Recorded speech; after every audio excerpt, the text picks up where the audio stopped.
আজকে আমাদের মেন আলোচনার বিষয় হলো মেজর যে লার্নিং থিওরি অর্থাৎ শিখন তত্ত্বগুলো আছে, তা মোট শিখন তত্ত্ব আছে 14টি। এই 14টা শিখন তত্ত্বর মেইন যে জিনিসটা, সেই জিনিসটা আমরা এই পিডিএফে উল্লেখ করেছি। যারা প্রিমিয়াম ক্যান্ডিডেট আছে তারা সবাই পাচ্ছে এন্টায়ার ক্লাসটা, আপনারা সবাই ভিজিট করতে পারবেন। আপনারা আপনাদের কোনো রকম সহায়তায় আপনারা আমাদেরকে ফোন করতে পারেন। স্ক্রিনে আমাদের নাম্বার দেওয়া আছে 7679113426। আবার বলছি, আপনারা ফোন নাম্বারটা লিখে নেন 7679113426।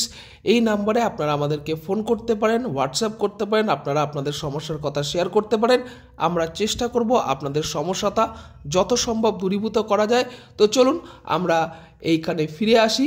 আমরা সাবজেক্টে শিখন তত্ত্ব, এই শিখন তত্ত্বর সহজ ব্যাখ্যা ও মূল বিশেষত্বগুলো আমরা এখানে কিন্তু আলোচনা করে দিয়েছি, যেগুলো আপনাদের পড়ে বেশি সময় লাগবে না, এক পড়তে, আর দুই এই থিওরিগুলো আপনারা প্রত্যেকটা আপনাদের মাথায় মস্তিষ্কগত হবে।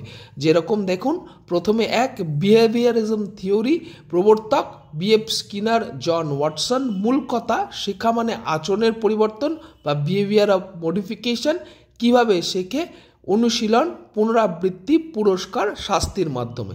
উদাহরণ, ছাত্র ভুল করলে সংশোধন করা, ঠিক করলে প্রশংসা করা। তা এইভাবে আমাদের স্টাডি মেটেরিয়াল থেকে আমরা একটা পেজ তুলে নিয়েছি, 14টা থিওরি সেখানে আলোচনা করা আছে। আশা করছি থিওরি থেকে যদি কোনো কোশ্চেন করে তাহলে আপনাদের আটকাবে না। তা আমি আপনাদের প্রত্যেককে একটা কথাই বলবো যে সময় আছে, সময় থাকতে থাকতে যে জিনিসগুলো আপনাদেরকে জিজ্ঞেস করা হবে সেই জিনিসগুলো আপনারা কিন্তু পড়ে যান। আমরা প্রত্যেকটা টপিক কভার করছি, আপনারা আপনাদের সমস্যার কথা শেয়ার করুন। আপনারা লাইভ আমাদের সাথে ডেমো মক টেস্টও দিতে পারেন। যেরকম আমরা রোজ 4টের সময় আসি, তার লিঙ্ক আমরা গ্রুপে দিয়ে দিই।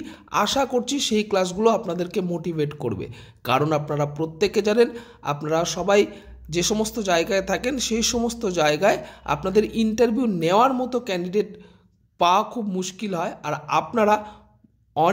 আপনারা আয়নার সামনে প্র্যাকটিস করছেন, কিন্তু অ্যাকচুয়াল আপনাদের যে রেজাল্টটা, সেই রেজাল্টের অ্যানালিসিস রিপোর্টটা পর্যন্ত আমরা আপনাকে পাঠিয়ে দেবো। আপনারা আমাদের একটা ইন্টারভিউ দিয়ে দেখুন, আপনার ভালো লাগা, আপনার স্যাটিসফ্যাকশনটা কিন্তু আমাদের মোটো।